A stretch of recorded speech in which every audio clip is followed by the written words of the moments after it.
إن الحمد لله نحمده ونستعينه ونستغفره ونعوذ بالله من شرور أنفسنا ومن سيئات أعمالنا إنه من يهده الله فلا مضل له ومن يضلل فلا هادي له وأشهد أن لا إله إلا الله وحده لا شريك له وأشهد أن محمدا عبده ورسوله ثم أما بعد. Today, inshallah, we will continue with reading the other dimensions of the prayer, Asrar al-Salah, by Imam ibn Qayyim rahimahullah.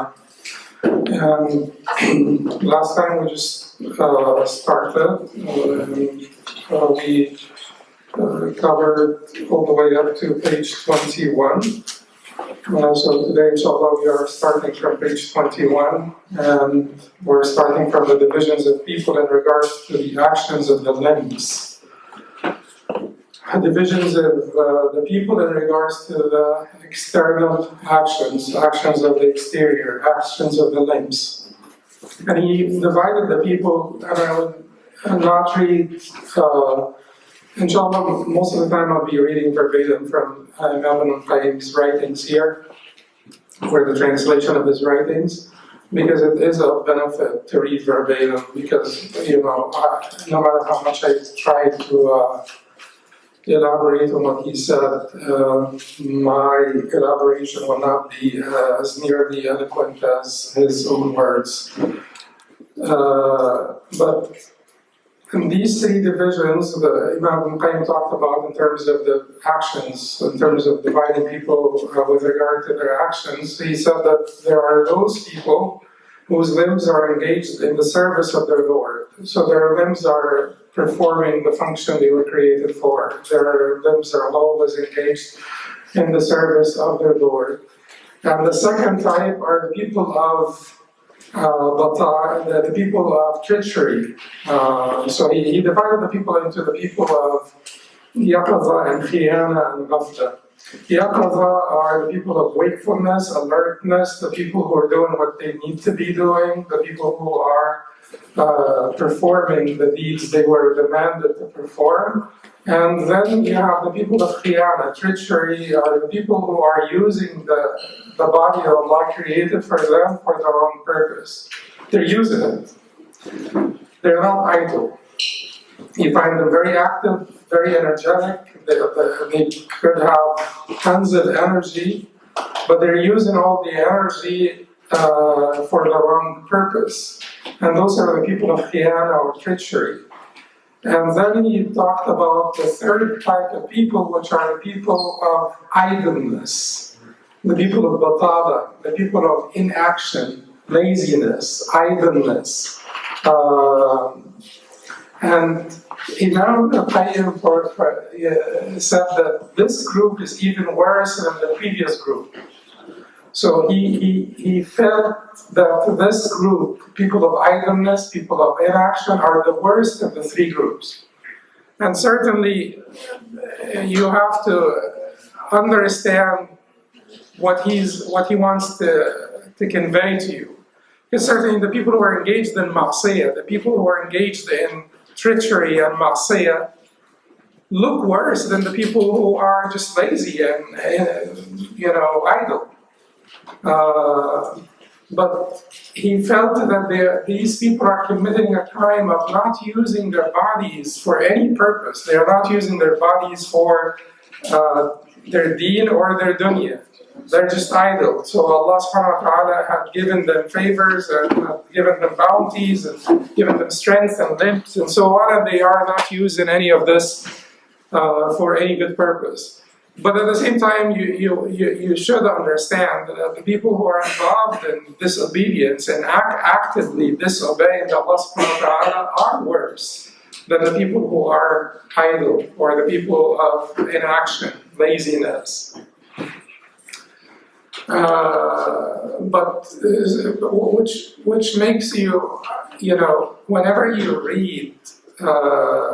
If this is not an ayah of the Quran, even the ayah of the Quran and the hadith of the Prophet ﷺ, you need to have the right context to understand them.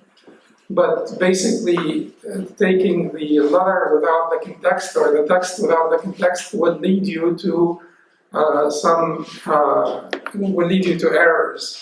So when you read the scholars' statements, and here Imam Qayyim is talking about the people of idleness being worse than the people of active disobedience, you do want to basically understand the gist of his message, or whatever he wants to relate to you, that he wants to make idleness look ugly. He wants to stimulate you to be doing what Allah Subhana wa ta'ala created you for, to be performing your job that Allah created you for. But that will not, at the end of the day, mean that people who are idle or lazy are worse than the people who are actively disobeying their Lord, or the people of treachery. So yaqadha, khiyana, ghafla. Yaqadha is wakefulness, state of mindfulness, state of wakefulness. You're doing the work that Allah created you for. Khiyana is treachery, and ghafla is heedlessness. Then, on page 23 here, he talks about the parable in three types of people. The example of the first type is like a man, so the people that perform the job Allah created them for, they use their limbs for the purpose Allah created them for, fasting, praying, sort of earning a living for or a livelihood for their families, and all of these things that Allah created them for. The example of the first type is like a man who was granted a spacious land to farm and was supplied with all the instruments of need, tools, seeds, and water to help him in his work. After he prepared the land for farming, he planted all the varied types of vegetation, and he then surrounded the land with a big fence and hired guards to protect it. He kept a constant watch on his farm and looked after it, fixing any spoiled parts, replacing the plants with fresh ones, removing the harmful weeds that grew around his trees, and spending from the profit gained, or the profit he gained from selling its harvest towards its maintenance. So you give the three people three pieces of land. All of the land is good, fertile, and one of the three individuals takes care of the land, plants the proper trees, the proper crops, and looks after his land, weeds out the land constantly, takes care of it, waters it, guards it, and he spends also whatever he sells. The profit that he makes, he spends from this profit on the land. So it just means that the guard is basically the fence that you build around your heart to protect you from temptations and from doubts and so on. It is the imaan that you strengthen to protect you from all the doubts and temptations. To weed out your land or to remove the weeds is to look after your heart and take care of the ills and ailments of your heart, such as envy, hatred, deceit, self-conceit, which is kibr, arrogance, on all of those diseases. And this is a person who's also investing, so he's not basically using his nearness to Allah Subhana wa ta'ala to earn credit for, or assets in this dunya. He's putting that profit back into his original investment. A lot of us invest with Allah Subhana wa ta'ala to earn some asset so that we could, so that Allah Subhana wa ta'ala could answer our dua. So you're getting close to Allah Subhana wa ta'ala, you invest in your relationship with Allah, so that Allah would take care of you in this dunya. So Allah would give you like a good career, or Allah would provide for you, or Allah will take care of your health or your children or this or that. So it is basically a short-term investment with Allah Subhanahu wa ta'ala. But this one, he is taking the profit from the land and reinvesting in the land. So it's long-term investment. He's getting nearer to Allah Subhanahu wa ta'ala to get this sort of joy, ecstasy that you have, that would make you yearning for more nearness. So the nearness brings about nearness for him. And the nearness is sought just for nearness, just for closeness. You want to be closer to Allah, not for any immediate short-term material gains, but because you want to be nearer. So he gets nearer, and that the joy of nearness, or the pleasure of proximity to Allah Subhana wa ta'ala, brings about more shawq, yearning for more proximity, and it becomes a virtuous cycle of nearness and shawq, yearning, love, proximity, and so on. So that's the first type of people, and then he said the example of the second type is like a man who, after he got his hands on the land, made it into a sanctuary for dangerous beasts and animals, a site for dumping corpses and rotten bodies, and a hideout for thieves. These are the people of treachery. These are the people who use the bodies Allah have given them, and the bounties and the faculties. The sight, the hearing, intellect, and everything. They're using all of those faculties and all of those body parts for something that is displeasing to Allah, for active disobedience. And then he said the example of the third type is like a man who neglected the land and wasted the water in the desert and became regretful afterward. And those are the people of ghafla, of heedlessness. These are people who are not doing anything, and oftentimes we are guilty of idleness, like guilty of this basically neglectful attitude. It's just like you're just there. You're not pursuing anything that is good for your deen or your dunya. Hamalan sabahlala, or sabahlala. Sabahlala is where you're just idle, not investing in your deen or your dunya. And Abdullah ibn Mas'ud used to say, "Inni la'akrahu ar-rajul al-tafih." Tafih is basically sort of insignificant man. I hate insignificant people, or I hate insignificant man, superfluous. And then he explained it to be the people who are not engaged in any pursuit that is good for their deen or their dunya. Then Imam al-Qayyim rahimahullah said these examples represent the three types of people: those who are mindful, the people of treachery, and the heedless ones. So yaqazat, khiyana, ghafla, and those are the three different types of people. People that are mindful of their obligations towards Allah Subhana wa ta'ala, using whatever bounties and favors Allah had bestowed on them for the right purpose for which He created them, and those who used it for the wrong purpose, and those who did not use His bounties for any purpose, people of idleness and heedlessness. Then on page 25, Imam al-Qudama starts to talk about the secret and essence of Salah. And he said the secret and essence of Salah lies in the inclination of the heart towards Allah alone and focusing attention on Him while praying. Consider the case of a person whose heart is engaged in one's own thoughts and worldly affairs. He is like a person who visits the king. So he talks here about the likeness of someone who comes to the prayer with his limbs but without his heart. It's just like you petition with the king for like a meeting. You ask for a meeting with the king, and you have your needs, and you have basically your reliance on the king for you're relying or counting on this meeting for your well-being and so on. And the king sort of permits you into his presence, and then once you get into his presence, you come with your servants, and you let your servants proceed in front of you to talk to the king.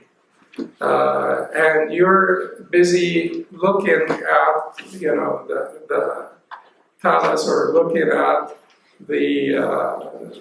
or talking to the servants of the king, but you're not really addressing the king in person.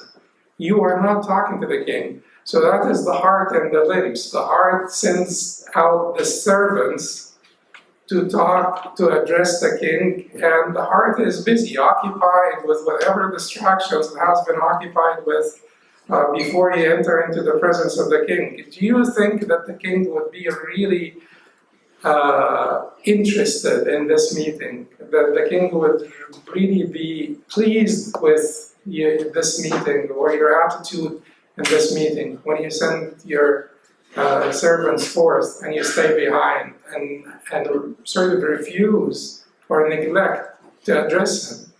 That is exactly the case of the person who comes to the prayer and does the ruku' and sujood and engages in all of the activities with his limbs, but his heart is absent, his heart is still distracted, he's not mindful in his prayer. So he says, however, as soon as he arrives at his doorsteps and is on the verge of calling upon him, he turns away from the king and instead starts to busy himself with things that are most disliked and disparaged by the king. Even as his heart is inclined toward trivial matters, he still sends forth his servants, which is his limbs, to serve him on his behalf, to serve the king on his behalf, and to excuse and compensate for the absence of his heart. So you're still you still submit, and that's the difference between one who prays and one who does not pray. That your limbs are still in submission.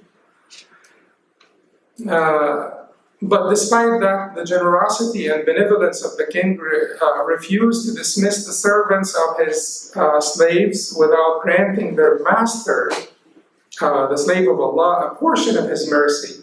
So you still get some mercy because you still came to prayer and you still did the ruku' and sujood. Even your heart is absent. It is out of the generosity and the mercy of Allah that He granted you some reward for making it to His presence, for entering upon Him and making it to His presence with your body. Your heart is distracted, but your body is there. So He gives you a portion of His mercy, but there is a big difference, He says, between the one who wins and earns the trophy and those given a consolation prize out of compassion and mercy. Allah said, وَلِكُلٍّ دَرَجَاتٌ مِّمَّا عَمِلُوا وَلِيُوَفِّيَهُمْ أَعْمَالَهُمْ وَهُمْ لَا يُظْلَمُونَ. And for all, there will be ranks from what they do or based on what they have done, that He may pay them for their deeds, and they will not be wronged. They will not be shortchanged. So there is a difference between one who did come and one who did not come to His presence, even with his limbs. And what Imam Qayyim is talking about here is basically the agreement of the fuqaha, that even if your heart is absent, and Imam al-Ghazali talked about this in al-Ihya, and he said that what the fuqaha had agreed on is that if your heart is present at the takbir, when you say Allahu Akbar, and thereafter it becomes absent, you will still be given, not the whole reward of the, no, but you will still be counted as one who prayed. You will still be counted as one who fulfilled that pillar, that rukn, or that obligation for the Dhuhr prayer, for the Asr prayer. You don't need to repeat it, because at least your heart was present at the time of takbir. And then it became absent, and then it became distracted with the preoccupations that you had from before the prayer. The fuqaha said this. Imam al-Ghazali rahimahullah in al-Ihya talks a lot about this, and he believes that the fuqaha fiqh does not address the realm of reward. It addresses the realm of validity, invalidity. Is this valid? Is this valid? But in terms of how much reward will you get, that is not the business of fiqh or fuqaha. That is between you and Allah. And as the Prophet ﷺ said, that while someone may walk away from the salah with 1/10 of the reward, 1/6 of the reward, and so on. And so Imam Ghazali is saying, don't be deceived by this agreement that your heart may be absent, but your salah is still valid. Validity means that you will not need to repeat the salah. Validity does not tell you how much reward you will get from this salah. How much impact will this salah have on you? So the fact that it is valid because you had intended to pray dhuhr, you were present, your mind, your heart was present at the time you made that intention, and you made the takbir, and you started your salah. The fact that your salah will be valid does not mean a lot in terms of how much reward you will get, and how much impact will this salah have on you, and how much closer it will bring you to Allah Subhana wa ta'ala. So the great prizes, the great rewards, the great benefits of the salah, how closer it will bring you to Allah, how much impact it will have on your imaan, on your psyche, how soothing it will be for you, how much reward you will get in the hereafter even. All of these things are not, all of these things are not really addressed by the fuqaha when they talk about validity or invalidity. Okay, and then so Imam Qayyim here, towards the bottom of page 25, says Allah created mankind solely to worship Him, and He created everything else to be at mankind's service. It is related in a hadith Qudsi, and I would like you to as I said before, every time I would make a correction of the translation. This is not because the translation is not good. This is a very beautiful translation. I would have not been able to translate this book this beautifully, but everybody has sort of lapses of judgment. Every translator, everyone. So, but this is not, Imam Qudama said, fil athar al-ilahi, not hadith, because Imam Qayyim is more of a verifying scholar to make this mistake. He did not call it a hadith because this is not a hadith. He said fil athar al-ilahi, and the scholars, although earlier in the history, they used to use athar and hadith interchangeably, but later, as the sciences developed, they used hadith and athar distinctly. So he used athar, which means a report, just like a report. Al-ilahi, because it is a report from Allah Subhana wa ta'ala, regardless of the chain, regardless of the connectedness of the chain, it is a report from Allah, so he's calling it athar ilahi. And this athar was not really found in the books of hadith, but it is probably from the people of the book, and there is no problem in including it if the meanings are correct, and if you're not calling it a hadith, and if you're not saying that this is something the Prophet ﷺ told us when he did not. There is no problem. If the meanings are correct, if the meanings are in agreement, in harmony with the Islamic teachings that we have deduced from other ayat and other hadith. And why would we need it then if it is in harmony and agreement? Because it highlights a certain value in some comprehensive, beautiful words that will resonate with the people, or that will have an impact on the people. So here in this athar ilahi, Imam al-Qayyim rahimahullah said that Allah Subhana wa ta'ala said, "O son of Adam, I created you to worship me and created everything else for you. So by my rights upon you, do not indulge in matters other than what I created you for." Actually, it's a little bit more beautiful than this, because Allah Subhana wa ta'ala said, "Ya ibn Adam, خلقتك لنفسي وخلقت كل شيء لأجلك فبحقي عليك لا يشغلنك ما خلقته لك عما خلقتك لك." O son of Adam, I have created you for myself, for my worship. And I created everything for you. هُوَ الَّذِي سَخَّرَ لَكُم مَا فِي الْأَرْضِ جَمِيعًا.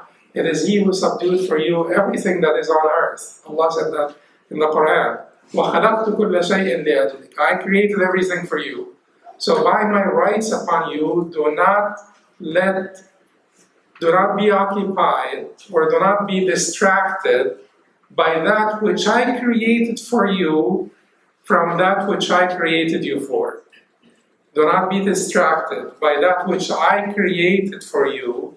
I created all of these things, all of the pleasures of this dunya, enjoyments of this dunya, glitters of this dunya. I created all of this for you, to worship me. So do not be distracted by that which I created for you from that which I created you for, which is my worship. And then there is another narration also. But the other narration, you will also have to understand that even the other narration is not from the Prophet ﷺ, where it says, O son of Adam, I created you to worship me, so do not play. فَلَا تَلْعَبْ. Don't play.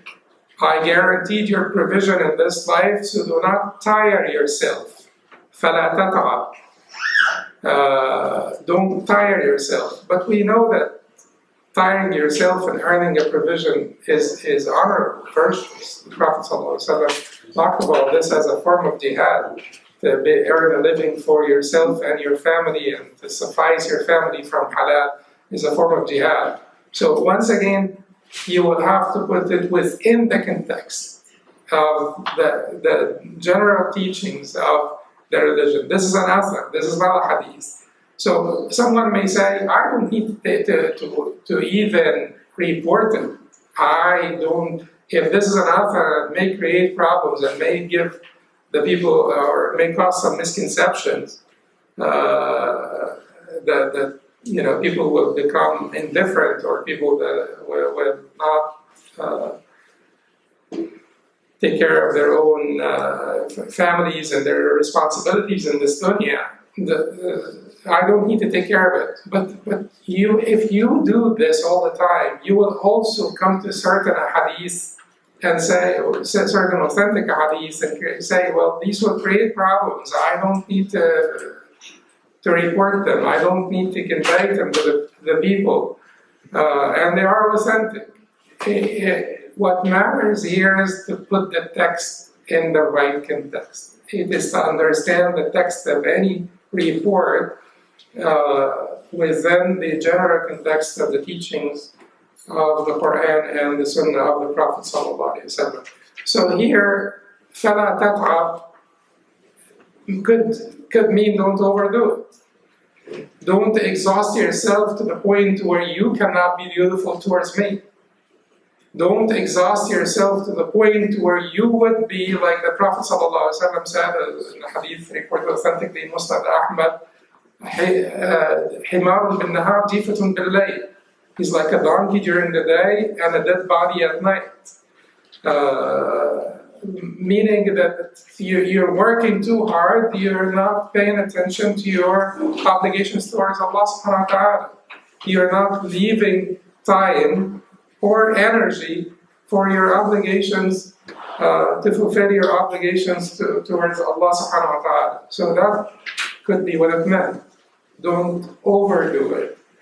It's not that you don't tire yourself in earning a livelihood, because you need to tire yourself in earning a livelihood, halal livelihood for yourself and your family, but don't overdo it. Do not allow this to distract you or keep you from my worship or from fulfilling your obligations towards me.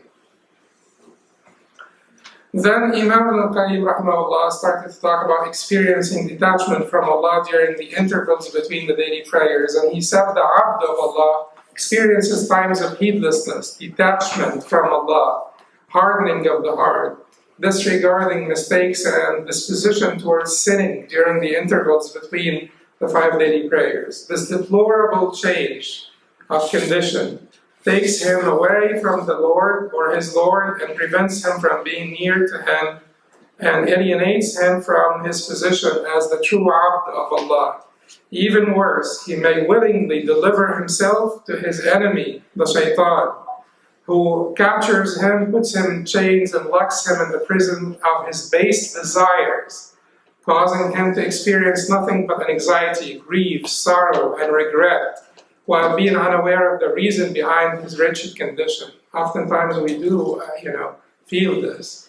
Like, where is all of this? Where is all of this ka'aba, depression, coming from?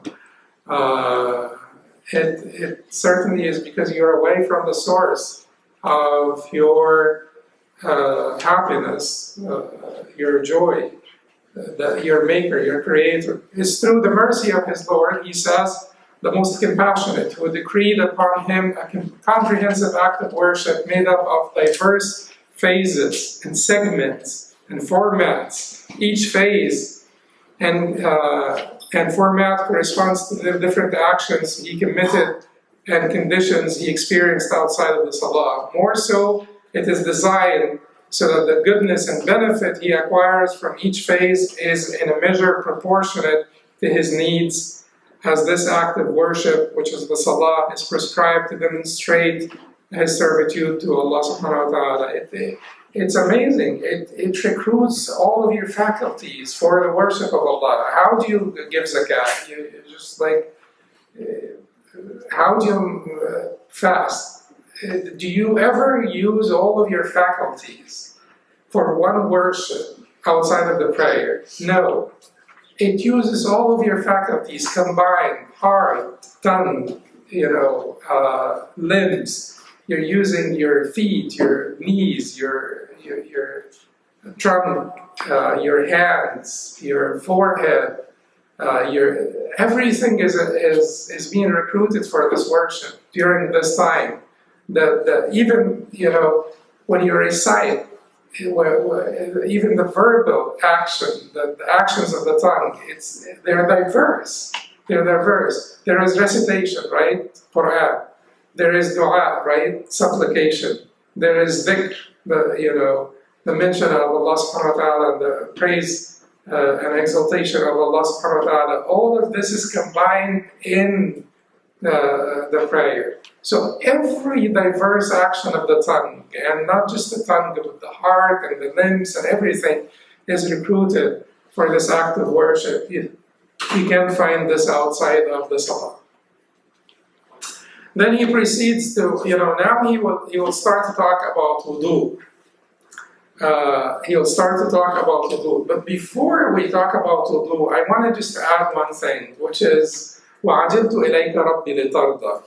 Because now he'll start to talk about wudu, and after wudu he will start to talk about walking to the masjid, and after walking to the masjid he'll start to talk about facing the qibla, making takbir, opening supplication, isti'adha, seeking refuge in Allah. So he will go through the phases now of salah. But before this, it would be suitable to talk about وَعَجِبْتُ إِلَيْكَ رَبِّ لِتَرْضَى. And I made haste, to come to you, O Allah, so that you may be pleased. That's what Musa said when Allah Subhana wa ta'ala told them, why did you come ahead of your people? Why did you leave your people behind? I invited you and your people. Musa was restless. He just couldn't handle being in the company of the people because he was restless. He was yearning for this meeting with Allah Subhanahu wa ta'ala. That's called the shawq, yearning. And shawq has phases. But the last phase of shawq, is when you uncap it. Uncap your shawq. What caps your shawq? Sabr. So basically, sabr, which is patience, caps your shawq, which is yearning. Do you see? I'll give you an example. You see how, like, if there is a mother who is told that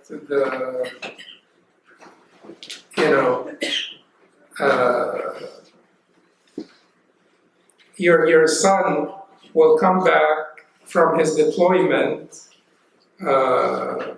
and he will arrive in the airport at 5 p.m. on Sunday, and he's coming back from his deployment with the rest of his team.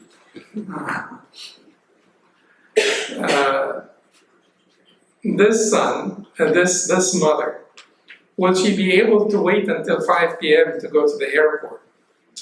I mean, it depends on, mothers are different also. But we're talking about a loving mother. Will she be able to wait until 5 p.m.? No, her yearning, her shout for her son will make her go much earlier. Will she be able to sit down? Will you see her just sitting down at the airport, waiting for her son, cross-legged? No, she will be walking back and forth, looking and trying to see if he will come out earlier, or if his airplane will land a little bit earlier. She'll be talking to people just to comfort herself. That is called qalaq, right? Restlessness. And that is when you uncap your shawq, you basically walk into this station of qalaq, restlessness. And the Imam al-Harawi, Sahib al-Manazil, the author of al-Manazil, the stations of the seekers, said that al-qalaq is basically تجريد الشوق بإسقاط الصبر. تجريد الشوق بإسقاط الصبر. It is to strip your yearning of the cloak, or the cloak of patience. It is basically to take off the cloak of patience and strip your yearning. So it is uncapped. Your yearning is uncapped. And that is restlessness. It's a station of the seekers where they can't really calm down. And they may look a little bit unreasonable in their yearning. And they may have conditions where they may look a little bit unreasonable. Like Imam Taymiyyah rahimahullah used to go out to the desert, the wilderness. And this, Imam Taymiyyah rahimahullah reported this from Imam Taymiyyah in Rawdat al-Muhabbin, the garden of the lovers. And in Madarij al-Salikin as well. He reported that he would go out to the wilderness, the desert, and chant the verses that Qais Layla, the lunatic of Layla, the one who was in love with Layla, Qais, the one who was in love with Layla, intoxicated over Layla, the lunatic of Layla. He had these odes about Layla and poetry. And one of the verses, he would say, وأخرج من بين البيوت لعلني أحدث عنك النفس يا ليل خالية. Ya Laylu is Layla, Ya Layla, O Layla, but it is tarkhim, it is endearing, shortening of her name, Layla. So he used to say, وَأَخْرُجُ مِنْ بَيْنِ الْبُيُوتِ لَعَلَّنِي أُحَدِّثُ عَنْكِ النَّفْسَ يَا لَيْلُ خَالِيَةً. I leave the dwellings, I go away from the dwellings. He would go out in the wilderness so that I may talk to myself about you, O Layla, in private. So that I may talk, so that I have complete focus on your love. Just, because it is out in the wilderness, in the dark, and even in some of the reports of this verse of poetry, it is not Ya Laylu, it is Bil Layli Khaliya, at night, in private. And these are things that people who experience love, the right type of love, certainly, the right type of total enthrallment, which is tatayyum, which is the love of Allah Subhana wa ta'ala, that should not be designated to anyone other than Allah Subhana wa ta'ala. But the people who have these experiences, they do have this urge to have complete focus, to go out to the wilderness and have complete focus. And that is a matter of spiritual training until they develop the power to have this complete focus in the middle of the people, which is what the Prophet ﷺ used to have. So the Prophet certainly the Prophet went to Hira and so on before the bath and afterwards, but the Prophet ﷺ had this condition, like in Medina, he was always surrounded by the people, but he had reached the station where people have become indifferent. That's fana al-shuhud, when they vanish in his perception. But in order for people to reach that station, they may need to seclude themselves at times. They may need to go away, to go out and away, so that they develop this focus on their relationship with Allah Subhana wa ta'ala or their love for Allah Subhana wa ta'ala. So Imam Taymiyyah would repeat the same verse, but he would tweak it to suit, addressing Allah Subhana wa ta'ala. So he would say, وَأَخْرُجُ مِنْ بَيْنِ الْبُيُوتِ لَعَلَّنِي أُحَدِّثُ عَنْكَ النَّفْسَ بِالسِّرِّ خَالِيَةً. Not يَلَيْلُ خَالِيَةً, but بِالسِّرِّ خَالِيَةً. And I go away from the dwellings into the wilderness, so that I may talk to myself about you, so that I may mention you, so that I may remember you in secret, alone. بِالسِّرِّ خَالِيَةً. In private, alone. So this state of qalaq that we're talking about, this state of restlessness, which is one of the final stages or phases of yearning, shawq, is basically let me tell you the truth. We're all suffering. We're all having difficulties. We're all bombarded by our various pursuits and disputes and challenges, our lack of imaan, and we're talking about things that we rarely experience, seldom experience. We experience very infrequently, and some may never experience them, or may have never experienced them. But we're sure that some people did. We're sure that our righteous predecessors did. And we're sure that there are some sabiqun of this ummah in every generation that do reach those heights, that actually climb up to the top of the mountain. And we're sure that they exist now somewhere, and we're sure that many existed before. ثُلَّةٌ مِّنَ الْأَوَّلِينَ وَقَلِيلٌ مِّنَ الْآخِرِينَ. ثُلَّةٌ مِّنَ الْأَوَّلِينَ وَقَلِيلٌ مِّنَ الْآخِرِينَ. An abundance, or how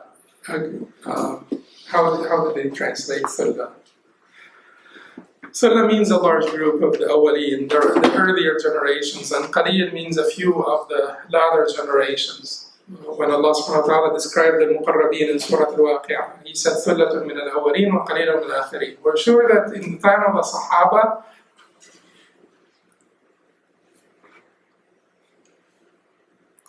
there were many people who actually did climb up to the top of the mountain. And we're sure that there are some people who are close or who are there, sabiqun. Of every generation, there will be sabiqun of this ummah. This is a blessed ummah. But we have, that's why we're reading this, so that we can help each other out on trying to climb up as close to the top as we can. So this state of qalaq, this state of restlessness, how would it translate, in terms of into your yearning for the prayers? This is your meeting with Allah Subhana wa ta'ala, and if you have shawq, if you have yearning for Allah Subhana wa ta'ala, then you would be waiting for the salawat. ينتظر الصلاة, waiting for the salah. قلبه معلق بالمساجد. His heart is attached to the masajid. It's like the lanterns in the masajid. His heart is hung up like a lantern in the masjid. So he leaves the masjid and his heart is left behind in the masjid.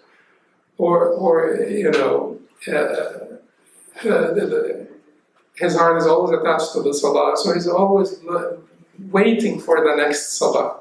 But are we like this? And then And basically, we have to always hold ourselves to account. We have to always have self-reckoning. Are we waiting for the next salah? Or we're just waiting for it to just perform it, to just, to do it and move on. That's a huge difference. So, shawq, yearning, al-qalaq, restlessness, that is uncapped shawq, uncapped yearning, without the cloak of patience, is an experience that many of our righteous predecessors had. It made them yearn for the prayer, it made them wait for the prayer, it made their hearts attached to the prayer, hearts attached to the masjid. And we're sure that some of our contemporaries also are like this. And we wish that some of us one day, inshallah, would be like that.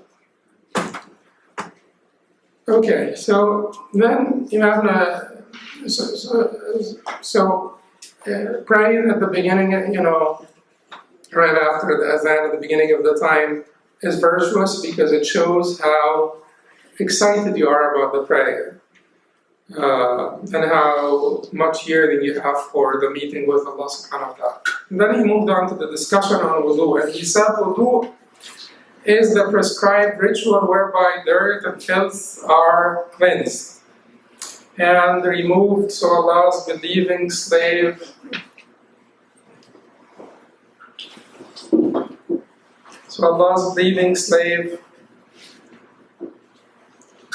may stand pure in His presence. The effect of wudu that manifests itself outwardly is the cleansing of the body.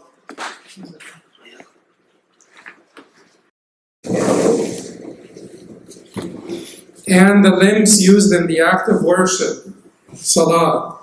The inward effect, on the other hand, is subtle, as it has to do with the purification of the heart from its sins through repentance. The two aspects of wudu are inscribed in the statement, "Inna Allah yuhibbu at-tawwabin wa yuhibbu al-mutatahhirin." Indeed, Allah loves those who are constantly repenting and loves those who purify themselves. Allah links between tawbah and tahara. And this tahara is the ritual tahara, is the wudu tahara that Allah Subhana wa ta'ala mentions in this verse. But it is not limited to the wudu tahara, it is also the spiritual tahara. But within this context, as the commentators say, it was describing the people of Quba, who used to perfect their tahara. The people of the masjid of Quba, who used to perfect their tahara. Inna Allah yuhibbu at-tawwabin. Tawbah is always linked with tahara. The water cleanses the exterior of your body, and tawbah cleanses the interior. While the water is cleansing the exterior, you do want to be seeking the cleansing of the interior as well. Make wudu an important ritual. It is a prerequisite of the prayer, but don't just make it like a mechanical prerequisite of the prayer. Just wudu in and of itself is an important ritual. It is a spiritual ritual. It is a very valuable prerequisite of the prayer. So pay attention to it and be mindful of the wudu. At the end of the wudu, didn't the Prophet ﷺ teach us to say, "Ashhadu an la ilaha illallah wahdahu la sharika lahu, ashhadu anna Muhammadan abduhu wa rasuluhu, Allahumma-infa'nī min at-tawwabin wa ij'alnī min al-mutatahhirin." I bear witness that there is no God but Allah, a partner, and I bear witness that Muhammad is a messenger of Allah. Make me of at-tawwabin, those who after turn to you in repentance, and make me min al-mutatahhirin, and those who purify themselves. So while you're washing yourself, you're saying to Allah, I can do this, but I count on you to purify my interior. This is as much as I can do. I can wash my limbs, but I have no control over my heart. My heart is in your hands, between your fingers. I have difficulty taking care of my heart, so take care of it for me. I have difficulty cleansing my heart from all of the impurities and stains and the dirt of envy, the dirt of, hasad, kibr, ghurur, ujb, self-deceit, self-conceit, pride, envy, all of this dirt, I have no ability, or I have very limited ability. I should say I have very limited ability in taking care of this without you. I rely on you, I count on you to cleanse my heart from all of this dirt. You can imagine, see, if Allah Subhana wa ta'ala made our deficiencies, made our wicked qualities tangible, visible, perceptible by our eyesight, we would be scared to look at our nafs. We will be scared to look at our hearts. We'll be frightened by how our hearts will look. Wallahi, if Allah Subhana wa ta'ala made riyā, showing off, kibr, pride, envy, greed, if Allah Subhana wa ta'ala made those qualities tangible, visible, wallahi, we will be scared to look at our hearts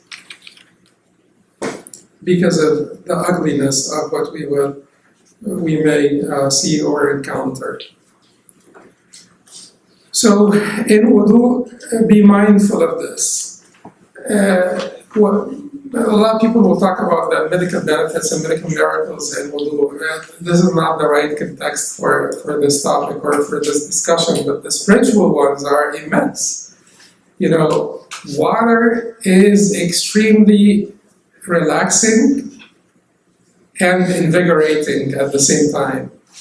And that is why people have this need to go out to water bodies for relaxation. Don't people do this often? People desire to live by the shore, across from a water body, a lake, an ocean.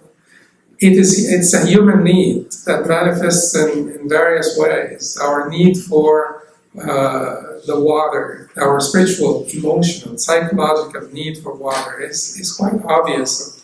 It's quite known. It's very relaxing and it is very invigorating. So it is one of the miracles of legislation that for every salah it is prescribed for us. It is a prerequisite that we are in ritual purity, and we may need to have wudu for this.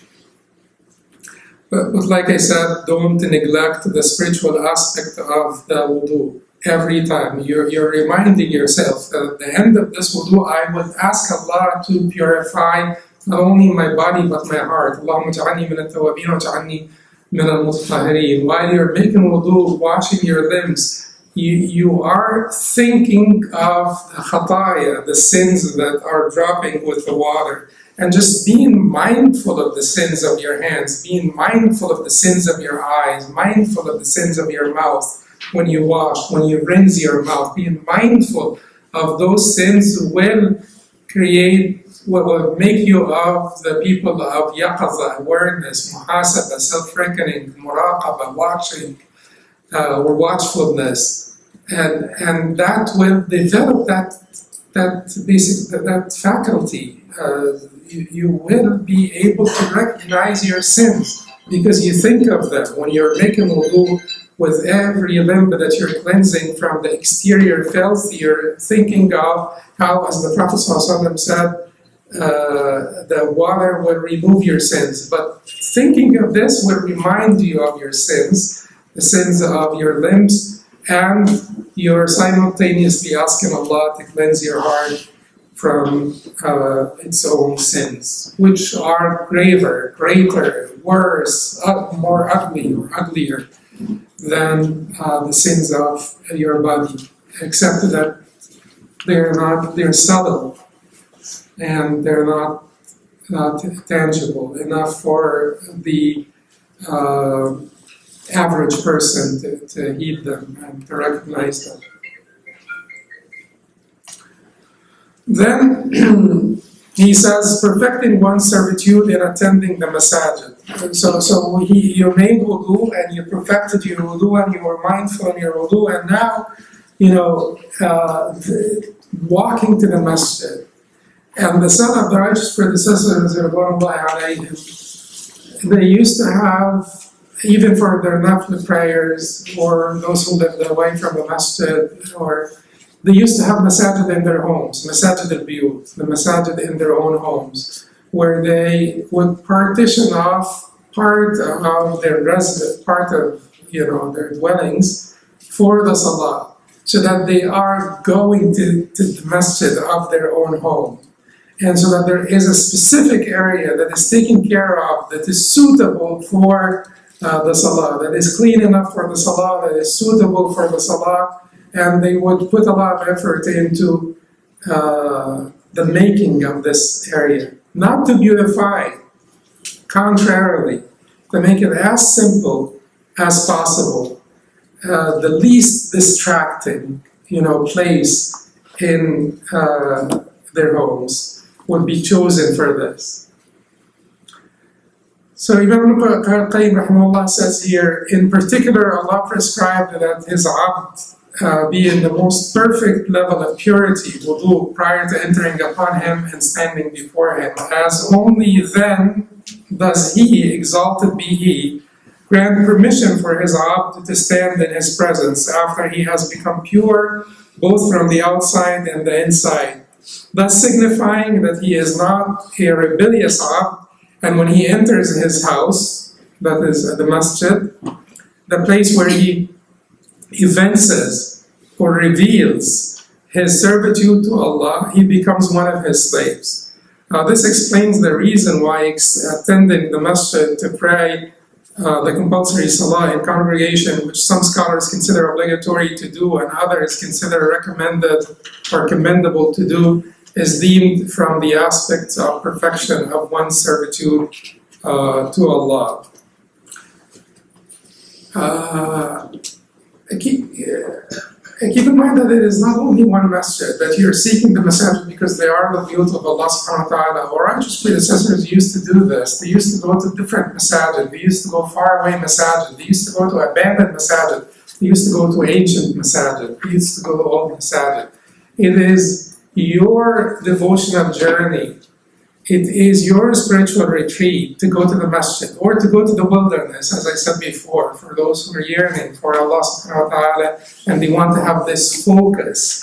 So the khalwa with Allah Subhana wa ta'ala, and sometimes khalwa in the buyut and the homes, sometimes khalwa in cities and towns and so on is suboptimal. So they felt the need to go out to the wilderness for this khalwa, for like a higher form of this khalwa with Allah Subhana wa ta'ala. Going out to ancient masajid is a beautiful experience. Have you gone to some Muslim countries where there are those like older masajid?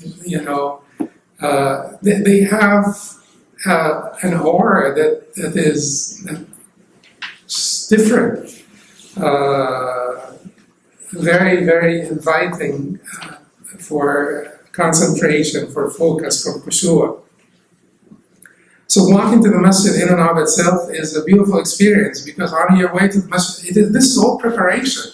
This is all active surrender. Okay? Keep in mind that this deen is about surrendering to Allah. It's Islam, submission to Allah Subhana wa ta'ala, and you will experience the surrender and the salah, the submission to Allah Subhana wa ta'ala and the salah. Walk into the masjid. It is, you see how the lines of captives or the rows of captives will be walking from place to place in submission, in humility, and so before you throw your hands up in submission, in surrender to Allah Subhana wa ta'ala, and you say takbir, you're walking to Him in surrender. And while you're walking to the masjid, you're making istighfar, you're working on purifying yourself, you're working on preparation for this meeting with Allah Subhana wa ta'ala. Imagine if you're going to meet, like Imam Ghazali says in Ihya, if you're going to meet a king, imagine how occupied you will be with preparations for this meeting. So we are invited to meet with Allah Subhana 5 times every day. And then certainly, I'm not going to talk about congregation prayers in particular here, but there are many other benefits for the congregation prayer in addition to what we mentioned. Inshallah, we'll stop here, and then when we come back after 5 to 7 minutes, good. When we come back after 7 minutes, we'll start with servitude in takbir. بسم الله الرحمن الرحيم والسلام على رسول الله وعلى آله وصحبه ومن والاه ثم أما بعد. We will go back to talking about preparation for the prayer. Actually, we're all the way up to takbir now. So we talked about the preparation for the prayer and the wudu and walking to the masjid. And we're all the way up to takbir, and it is on page 29. So Imam Qayyim says here on page 29 under the title of servitude and takbir, the abd of Allah is then ordered to stand with his face in the direction of the qibla, all the while having his heart facing him as well, being fully attentive to him, being fully mindful of him, Azza wa Jal, exalted is he, so as to renounce his previous state of rebellion and to stop running away from his Lord. The slave of Allah should therefore stand up before his master in humility and submission, calling for his compassion, with his hands thrown at his sides or his hands thrown up. I would say his hands thrown up like this. As an act of surrender. And his head low. النبي صلى الله عليه وسلم كان إذا صلى طأطأ رأسه, he would tilt his head down a little bit. Not all the way down like this. It's not تركيس الرأس, it's just طأطأ رأسه. He would hold it down a little bit or tilt it down a little bit. This is the perfect position of, as the Ghazali Rahmallah says in the Ihya, as the who showed humility. When you have done something wrong and you stand before an authority figure, you will find yourself naturally tilting your head down a little bit out of embarrassment and regretfulness.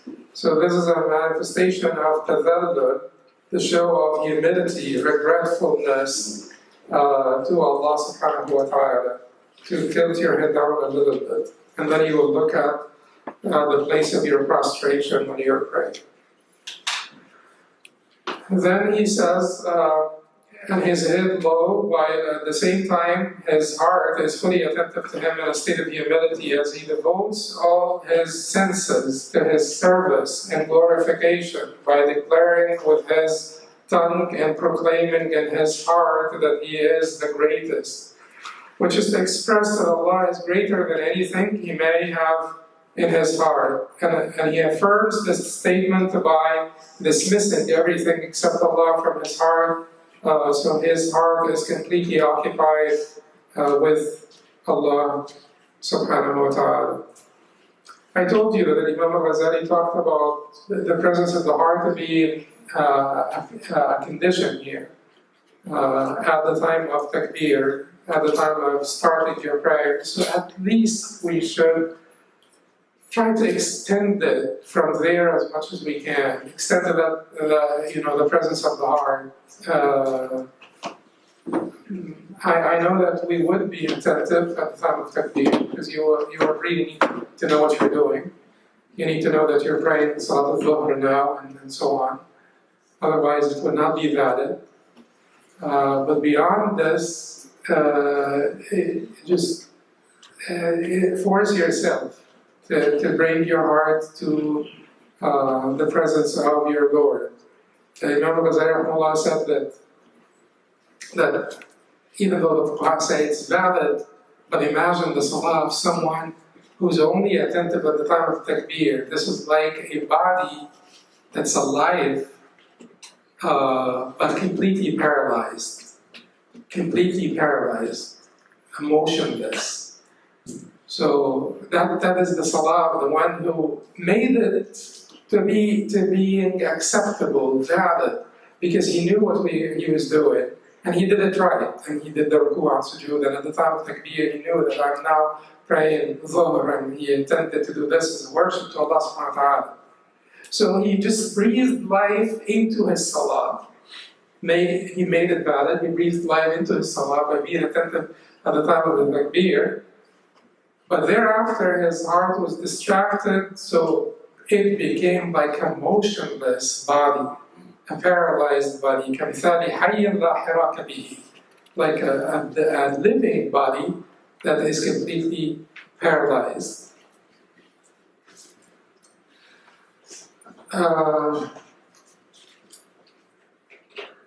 So Imam Ibn Qayyim rahimahullah continues here to addressing the benefits, continues to address the benefits of takbir. And he says that takbir serves two great purposes. Protects the heart from the aforementioned defects, being occupied with something other than Allah Subhana wa ta'ala. And it also protects the heart from arrogance. Because you remember that, and it was so beautiful that, I heard Muhammad Ali, rahimahullah, may Allah bestow mercy on him, talking about, the sleight of his tongue when he used to say, not the sleight of his tongue, maybe this is what he meant at the time, but how he regretted having said, I'm the greatest. And how he realized that this was like a big mistake on his part, and that only Allah could be described by these terms of greatness and majesty and glory. And when you say Allahu Akbar, you do want to be mindful of this, because even though you may not be saying like Muhammad Ali, I'm the greatest, oftentimes you behave like you are. Or you behave like you are greater, at least, than a lot of people, a lot of family members, a lot of friends, a lot of your companions. You behave like you are, and if you behave like you are, that's actually a more consequential statement than the statement of your tongue, your conduct, your behavior.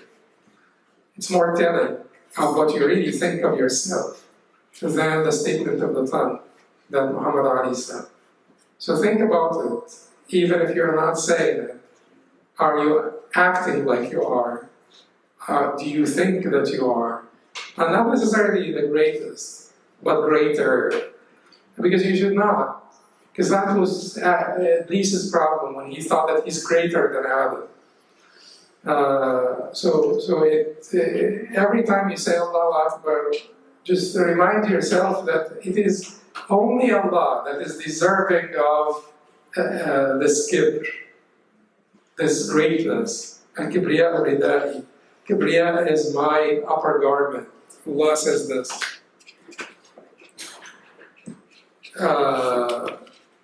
And then he says, great, and then Azam, our majesty, is my lower garment, and whoever competes with me for them, I will break him.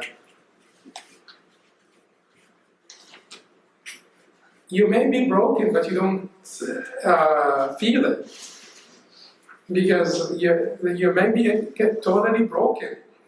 You think that you have a good career, and you have a good car, and a good house, and a good wife, or a good spouse, or a good this or that.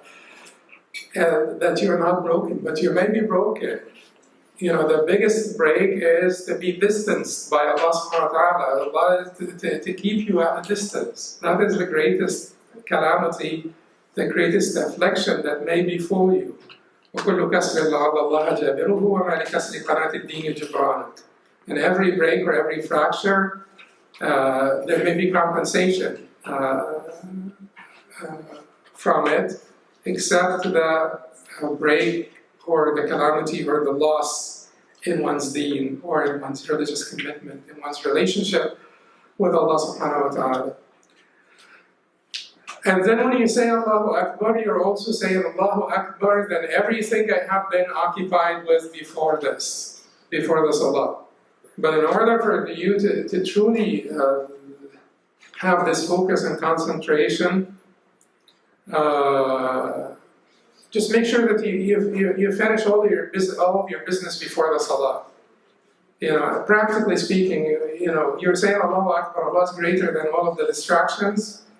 Allah is greater than the dinner that I'm waiting for. Allah is greater than my occupation with stuff I left at work, or the business I did not finish off, or this or that. You're saying this, but it will help you because we're not there yet. At some point you may get there. Like I said, we are sure that some people got there. We're sure that a lot of people got there, but we are not there. So it will help us that we make provisions to not be distracted, and you just take care of your business, finish it off, eat your dinner, like use the bathroom, eat your dinner. If you have to say something to somebody, say it, call them up, talk to them about it. If anything that may distract you, just finish it off prior to starting your prayer, prior to saying Allahu Akbar, so that when you say Allahu Akbar, it's meaningful. It's a meaningful Allahu Akbar. Allah is truly greater than all of your distractions, which you worked hard to take care of. And Allah also is greater than the distractions that are around you. So that's why when we said that the Salaf righteous predecessors, they used to have this humble, secluded, quiet, calm place to pray, to avoid the momentary distractions during the prayer, the present distractions. And that is why you should not decorate the masjid and to distract the people from the prayer. That's why there is this condemnation of the decoration of the masjid. And Abdullah ibn Abbas said, "Wallahi la tuzakhrifuna." By Allah, you will decorate them like the Christians and the Jews did before you. Because it's one of the signs of the Day of Judgment. So as if Abdullah ibn Abbas he reports from the Prophet ﷺ the prohibition of this, or the disliking of this, let's say the disliking of Zahrafat al-Masajid, the decoration of the Masajid, because of the distraction. Umar radiallahu anhu, he brought someone like a construction worker to take care of the masjid, and he said to him, don't use any colors, don't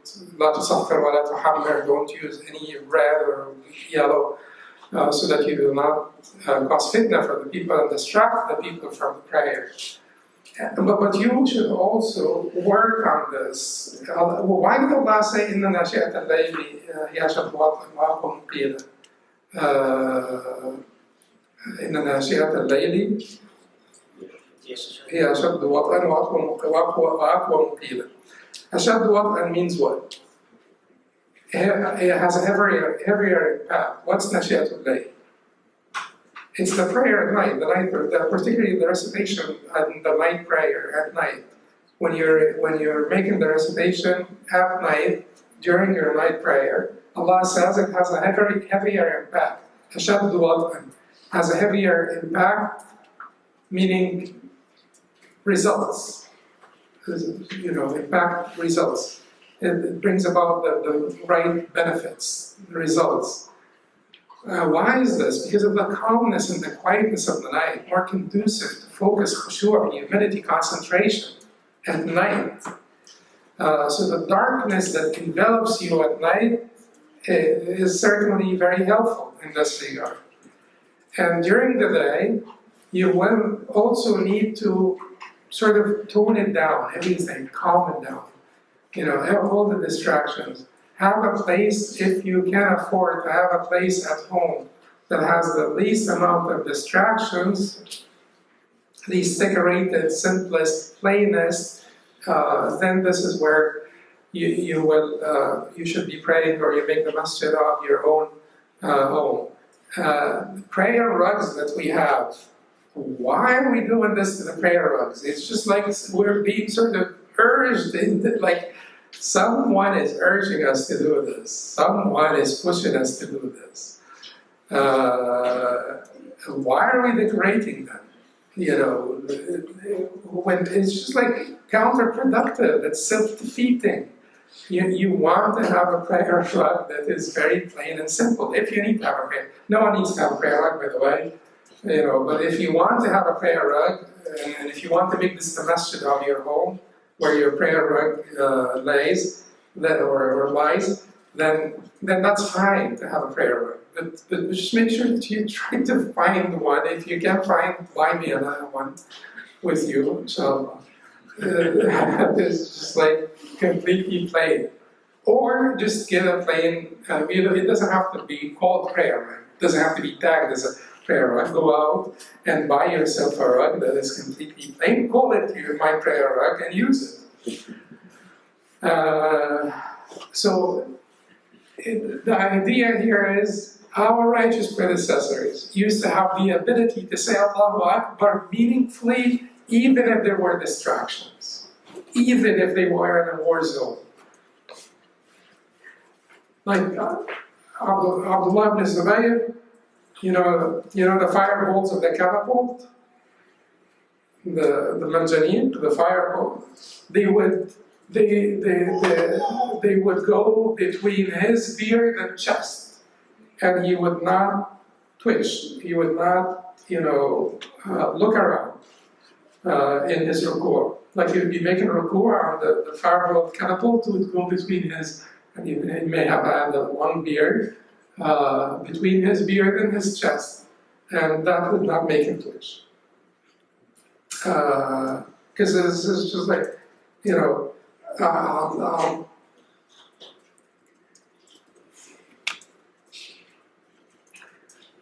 Hatem would stand up in prayer in the haram, and the birds would stand on top of his imamah because of his stillness. Because of his stillness, the birds would think that he is a wall. Mansur ibn Mu'tamir, when he died, a child, one of the neighbors, he said, I don't ever see that trunk that used to be there anymore on top of Al-Mansur's house. He said to his mom, I don't see anymore the trunk of the tree that used to be there sometimes on top of Al-Mansur's house. So his mother said to him that this was not a trunk of a tree, this was Al-Mansur in prayer. So, like you would see him, like when he was standing, and he would stand for a very long time, you would think that there was just like at night, you would think that there was just like some structure, pillar, trunk of a tree or something that they used to place there sometimes at night. And his mother told him that this used to be in Mansur.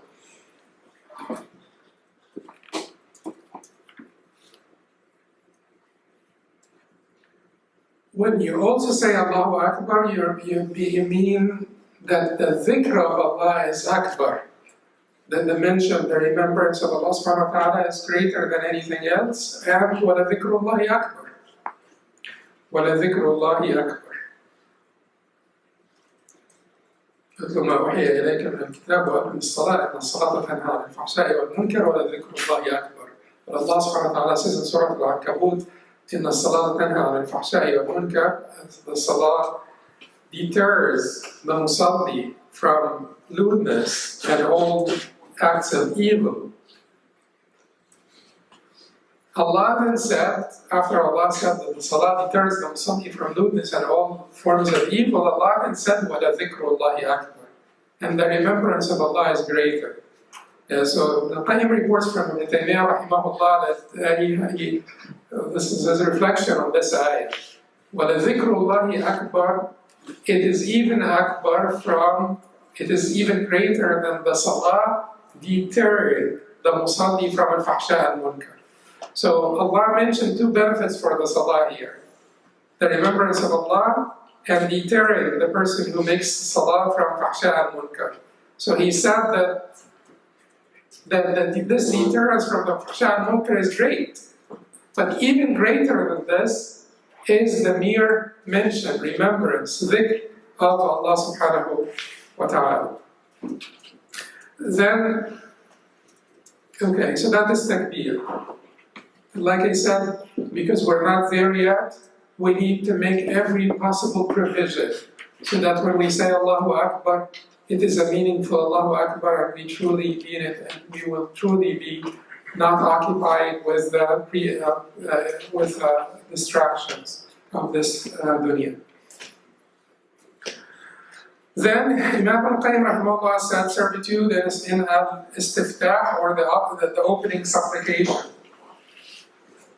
The opening supplication. And then he talked about the opening supplication. And he mentioned Subhanaka Allahumma wa bihamdik, but he did not mention the whole thing. It's Subhanaka Allahumma wa bihamdik wa tabarak asmuk wa ta'ala jadduk wa la ilaha ghayruk. And that opening supplication is the chosen one by the Hanafis and Hanbalis. Hanafis and Hanbalis chose this supplication, but Imam Shafi'i chose a different supplication. وَجَهْتُ وَجْهِيَ الَّذِي فَطَرَ السَّمَاوَاتِ وَالْأَرْضَ حَنِيفًا وَمَا أَنَا مِنَ الْمُشْرِكِينَ إِنَّ صَلَاتِي وَنُسُكِي وَمَحْيَايَ وَمَمَاتِي لِلَّهِ رَبِّ الْعَالَمِينَ لَا شَرِيكَ لَهُ بِذَلِكَ أُمِرْتُ وَأَنَا أَوَّلُ الْمُسْلِمِينَ. This is the opening supplication chosen by Imam Shafi'i, and then there is the other supplication, اللهم باعد بيني وبين خطاياي كما بعدت بين المشرق والمغرب اللهم اغفر من خطاياي كما ينقى الثوب الأبيض من الدنس اللهم اغسلني من خطاياي بالماء والثلج والبرد. But Imam Qudama here mentioned this because he's Hanbali, so he mentioned the supplication that that they recommend in his madhab. But all of the supplications are very beautiful. Why did the Hanafis and Hanbalis particularly choose this supplication? Because it is full of praise. And they thought that the praise of Allah is greater than the dua. The praise of Allah is greater than the dua. And Allahumma ba'ad bayni wa bayna khataaya is dua, supplication for yourself. But Subhanaka Allahumma bihamdik wa tabarak asmuk wa ta'ala jadduk, it's all about praise. Subhanaka Allahumma bihamdik, all glory be to you, O Allah, and praise. All glory be to you, O Allah, and praise. Wa tabarak asmuk, and blessed is your name. Wa ta'ala jadduk, exalted is your majesty. Wa la ilaha ghayruk, and there is no God but you. Have you ever, like really, if you study this, no one praised Allah more than Muhammad sallallahu alaihi wasallam.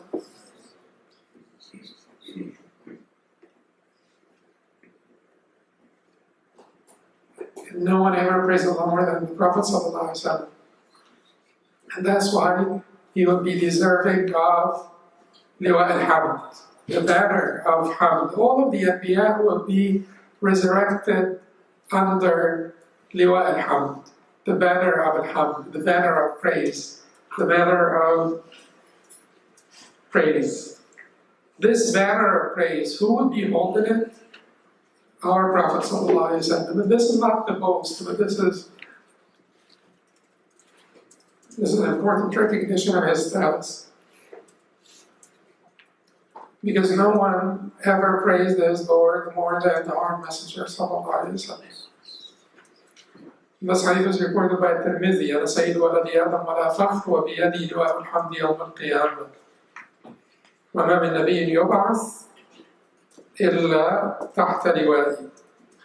So, أنا سيد ولد آدم, I am the most honorable of the children of Adam on the day of judgment, and I am not boasting. And really it was, had the Prophet not told us of his status, who would have? If there is no Prophet after him, if there is no Prophet with him. He needed to.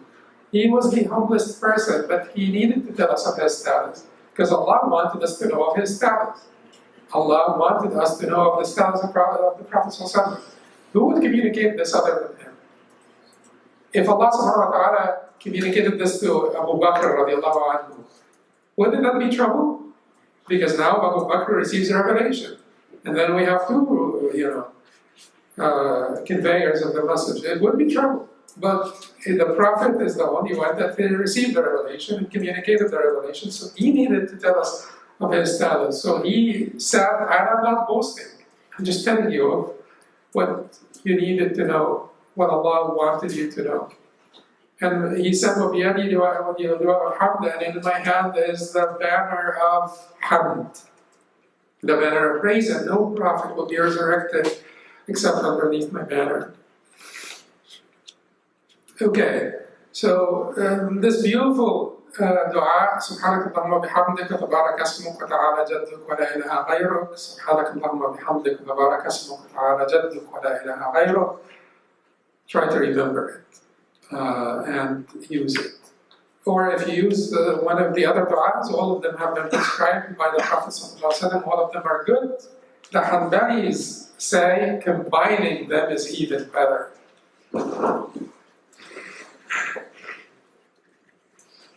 So if you want, you could combine them.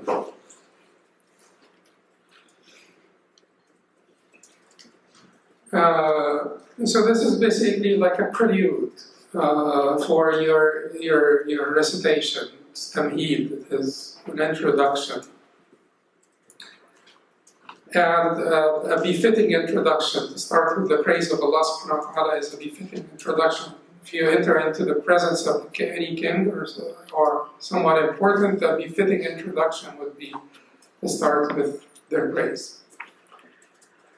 Then the state of the abd in al-qira'ah and al-istighatha, or al-isti'adha, al-isti'adha. Ibn Qayyim here on page 31 says, as he's about to recite the Quran, he precedes it by seeking refuge in Allah. Now you were done with the opening supplication, dua al-istiftah. What will you do next to make isti'adha? أعوذ بالله من الشيطان الرجيم وأعوذ بالله السميع العليم من الشيطان الرجيم or أعوذ بالله السميع من الشيطان الرجيم من همزه ونفخه ونفثه or whatever form of isti'aza that you will be using. As he's about to recite the Quran, he precedes it by seeking refuge in Allah from the accursed shaitan who never spares any effort in his tireless endeavor to bring about the downfall of the abd, especially when the abd is in a station of utmost honor. So, what could aggravate the shaitan more than your prayer? Nothing. He was commanded to prostrate you. You refused, so every time he sees you prostrating, this aggravates him.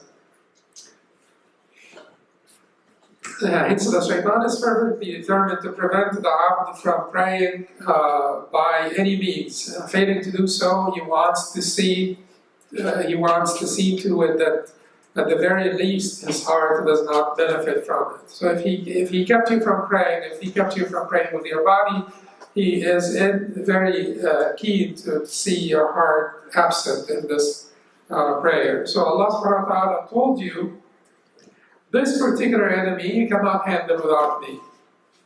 This is an enemy that you cannot handle without me. This is an enemy that is very sneaky, very subtle, very potent, very powerful. I gave him tools. So that you need me and you rely on me in your resistance against him and your fight with him. The enmity of the shaitan is huge. You really cannot handle this enmity without relying and counting on Allah Subhana wa ta'ala and His help. So he says here towards the bottom of the page, it is from Allah's knowledge about the enmity and resentment of the shaitan against his believing slaves and their incapacity to face him, that he ordained upon them to take refuge in him from the shaitan, so that he may suffice them against his evil and harm. It is as if he is saying to his slaves, you cannot win against this enemy, thus take refuge in me, and I shall protect you against him and safeguard you from his evil and harm. And then Imam Qayyim mentioned a metaphor that Imam Taymiyyah taught him.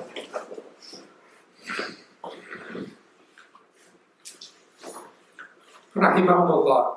So he says here that Imam Taymiyyah told them, if the shepherd's dog ever barks at you, attempting to attack you, then do not engage it in a fight.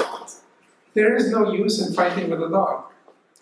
Instead, turn to the shepherd and seek his help, for he will leash it and save you the trouble. If the shepherd's dog ever barks at you, attempting to attack you, then do not engage it in a fight. Instead, turn to the shepherd and seek his help, for he will leash it and save you the trouble. The master of this dog will easily call the dog, and the dog will calm down in a minute. Will tell the dog, just calm down, the dog calms down.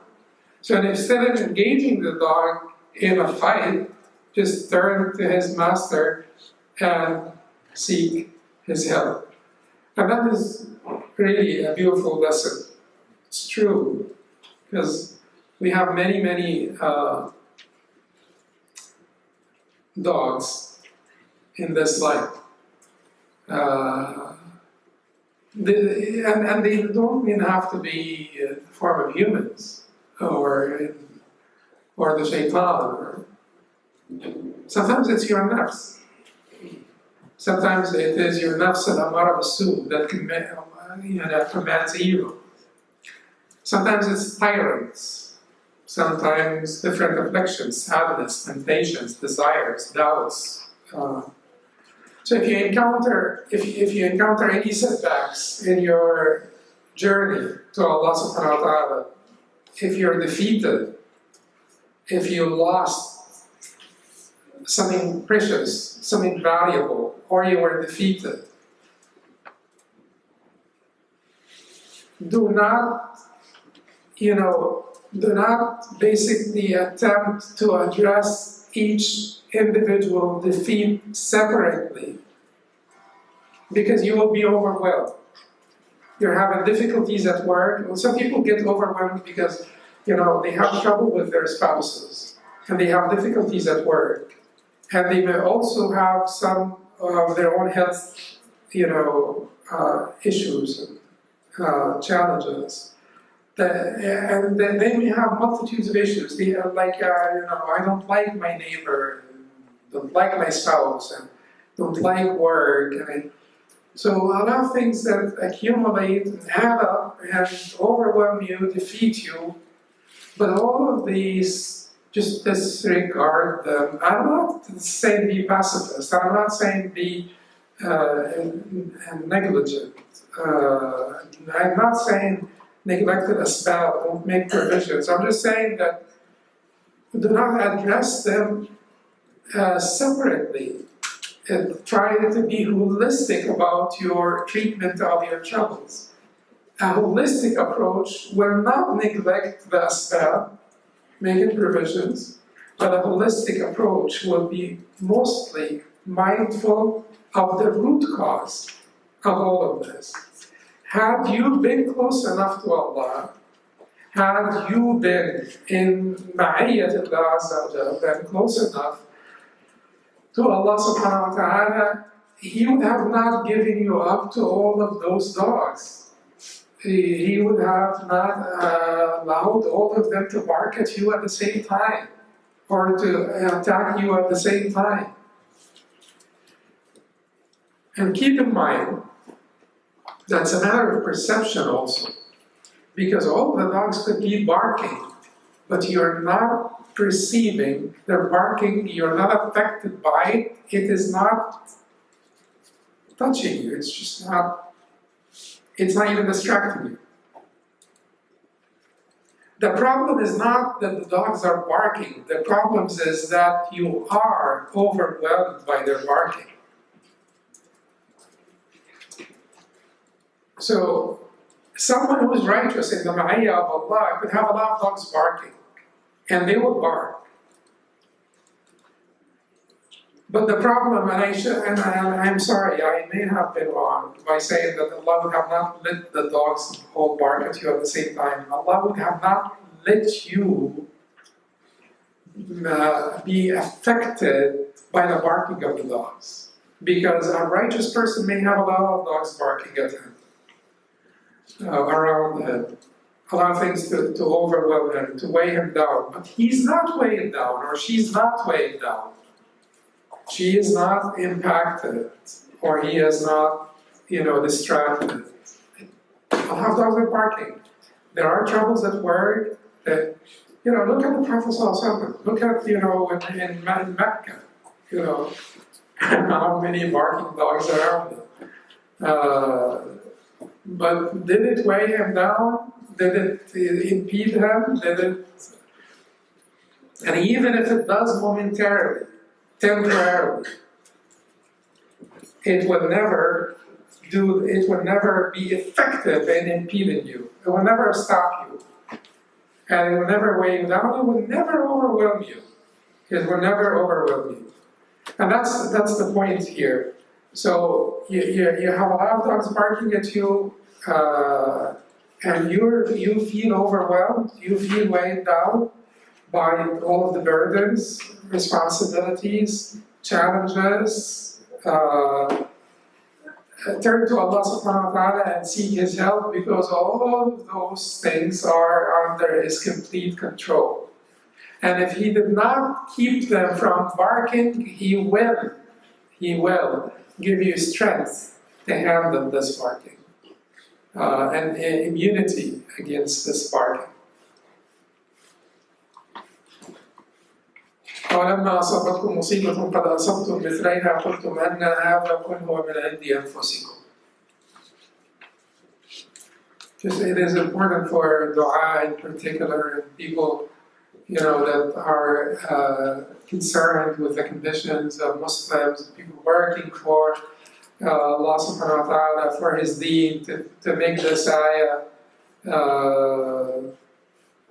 to hang this ayah up in front of their eyes all the time.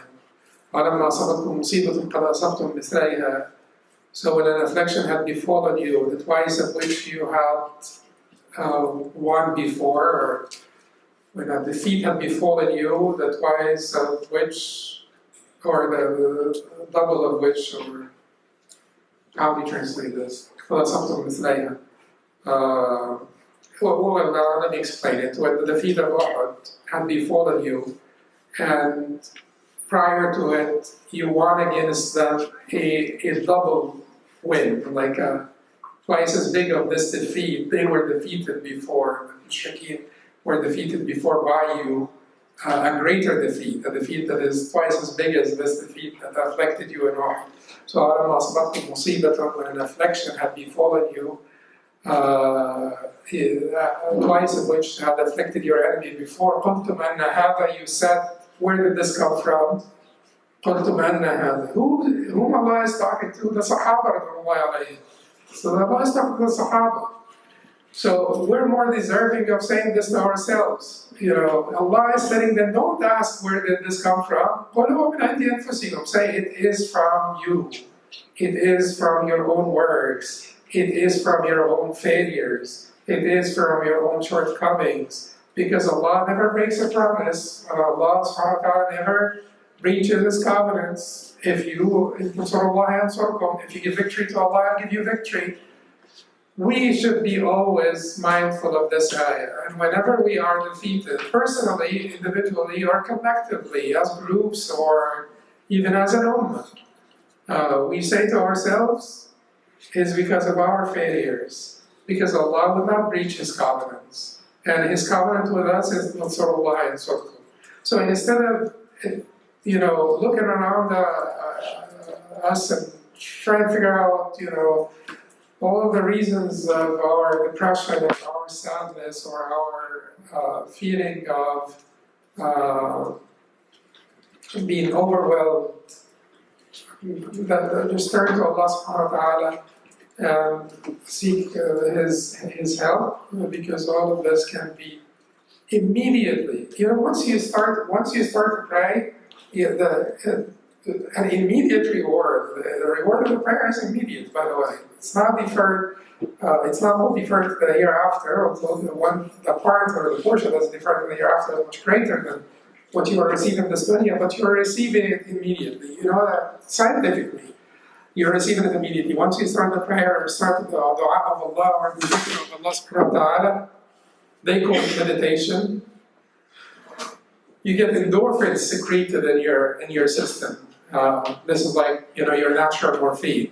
So when people start meditation, start to communicate with the higher being, they will call it whatever. So they will start meditation, start communicating with the higher being. Even non-Muslims. And Allah said that the dua of non-Muslim is, you know, these studies are not about Muslims. These studies are about the mention of a higher being, meditating, connecting with a higher being in general. They said that you get immediately like a release of endorphins into your bloodstream. Endorphins are the natural morphine, the natural opioids of your body. So you get this sense of calmness, assurance immediately as an immediate reward.